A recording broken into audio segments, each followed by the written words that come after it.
दोस्तों आज हम बात करने वाले हैं अस्ताकाइन डीएक्स सिरप के बारे में, जो मैनकाइंड कंपनी द्वारा मैन्युफैक्चर किया जाता है। इसके एमआरपी की बात की जाए तो इसका एमआरपी 100 ml में 110 रुपये रहता है।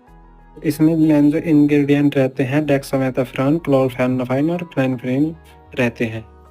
दोस्तों इसके यूज़ की बात की जाए तो नाक बंद, खांसी, जुकाम, नज़ला में इसका यूज़ किया जाता है।